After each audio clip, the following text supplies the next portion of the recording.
अस्सलाम वालेकुम, this is Saeed drama gentleman की नेक्स्ट स्टोरी क्या हो सकती है, आने वाली एपिसोड में क्या कुछ होने जा रहा है। आज की वीडियो में मैं कंप्लीटली आपको एक्सप्लेन करने जा रहा हूं। देखिए, मुअज्जम को उसके बॉस ने जब ऑर्डर दिया कि तुम रैमती को जाके मार दो और उसको रास्ते से हटा दो, तो इस बात की खबर जो है रैमती को चल जाती है। तो रैमती क्या करता है, वो इकबाल मुन्ने को भेजता है कि तुम जाके उसको सबक सिखाओ कि 4 घंटे की मीटिंग उसने हमारे खिलाफ की है, हमारे मुखालिफ बंदे के साथ। तो इकबाल मुन्ना उसको घर से घसीट के बाहर गली में लेके आता है, 2 फायर करता है। 2 फायर की आवाज सुन के जरनाब बाहर भाग के आती है, बड़ी बदमाशी के साथ, दलेरी के साथ। वो इकबाल मुन्ना के मुंह पे थप्पड़ लगाती है। मुझे आप लोग ये बताओ कि आज की कोई लड़की, कोई भी लड़की हो, इस तरह से कैसे कर सकती है कि रात के अंधेरे में घर से बाहर निकले और 2 गुंडों के दरमियान फाइट हो रही हो, गोलियों का तबादला हो रहा हो और लड़की आराम से बड़े शशके मारते हुए थप्पड़ मार दे। अनबिलीवेबल, अनरियलिस्टिक सीन भाई। आज के लड़के ये नहीं कर सकते। अगर ऐसा कोई सीन बन भी जाए ना तो दूर से वीडियो बनाते हैं और लड़कियां किस तरह थप्पड़ मारती है। उसके बाद ये होता है कि इकबाल मुन्ना जो है उसको रैमती बुला लेता है कि तुम मेरे पास आओ। यहाँ पे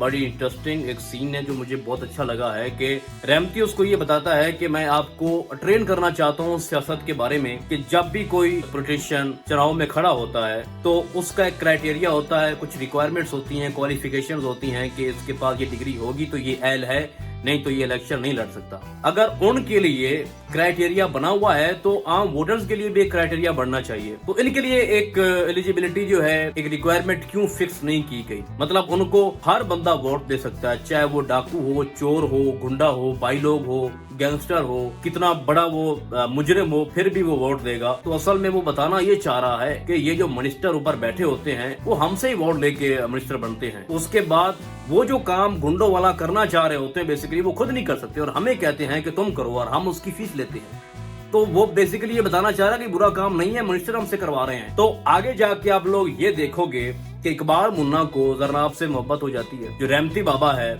उसको भी उसी लड़की से मोहब्बत हो जाती है। तो इकबाल मुन्ना जरनाब की वजह से गुंडागर्दी छोड़ने को तैयार हो जाएगा, कहेगा कि मैं आज के बाद भाई नहीं हूँ। दूसरी तरफ जो जरनाब है वो भी गुंडों की बहुत बड़ी दुश्मन है। वो चाहती है कि ये गुंडागर्दी खत्म होनी चाहिए, ये जो भाईगिरी है ये नहीं होनी चाहिए। तो इकबाल मुन्ना जिस तरह से उसके ऊपर टल्ली है तो डेफिनेटली आप देखोगे कि आने वाली एपिसोड में इकबाल मुन्ना ये छोड़ने को तैयार हो जाएगा, ये भाईगिरी।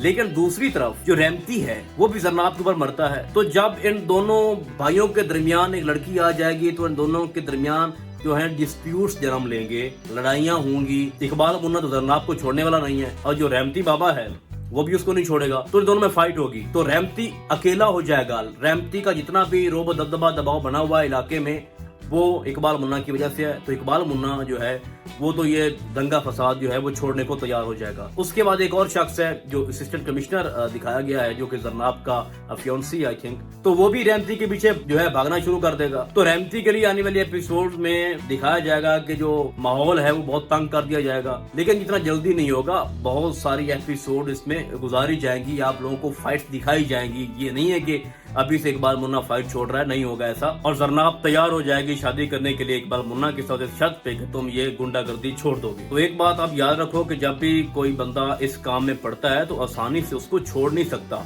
तो बहुत ज्यादा हर्डल्स पेश आएंगी इकबाल मुन्ना के लिए। उसको रैमती परेशान करेगा, इस तरह से रैमती के जो बाकी दोस्त हैं वो इसको परेशान करेंगे।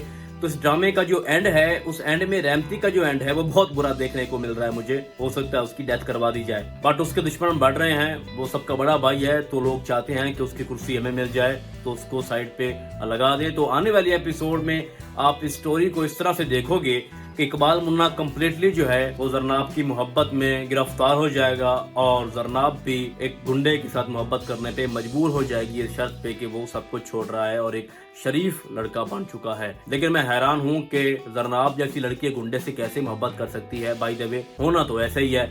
बाकी असिस्टेंट कमिश्नर जो है वो उसको छोड़ देगी, क्यों छोड़ देगी? तो इसके लिए बहुत सारे क्वेश्चन हैं भाई, कि जो काम मुन्ना करेगा वो असिस्टेंट कमिश्नर से नहीं हो सकता। और आप लोगों ने देखा भी है लेटेस्ट एपिसोड में कि वो कह रही है कि आप एसी हो या आप किसी का गुलाम हो, नौकर हो। तो जरनाब जी बात ये है कि जो असिस्टेंट कमिश्नर होता है उसने भी ऊपर जवाब देना होता है और सबको मिला के ये सारे काम किए जाते हैं। अगर प्राइम मिनिस्टर आजाद नहीं है तो वो तो बेचारा असिस्टेंट कमिश्नर है। तो आने वाली एपिसोड बहुत ज्यादा आपको चिल करवाएंगी और स्पेशली ये जो ड्रामा है ये मेल्स के लिए बनाया गया है, लड़कियां इसको पसंद नहीं करेंगी। बहुत कम होंगी जिनको ये इस तरह के सीन अच्छे लगते होंगे। बाय द वे लड़कियां जो है वो लव स्टोरी पे ज्यादा तवज्जो देती हैं। तो बेसिकली ये ड्रामा हमारे लिए बनाया गया है और ये ड्रामा मैं ये समझता हूँ कि ये अखाड़ा से बहुत बेहतर है। हालांकि मैं फिरोज खान का फैन हूँ, लेकिन मैं फिर भी कह रहा हूँ कि ये अखाड़ा से अभी से बहुत बेहतर ड्रामा जा रहा है। तो उम्मीद करता हूँ कि आप सब लोग इसको एंजॉय कर रहे होंगे। तो फिलहाल इस ड्रामे में बस इतना ही। हम आपको बहुत जल्द मिलेंगे किसी और ड्रामे के नए रिव्यू में। तब तक के लिए अल्लाह हाफिज।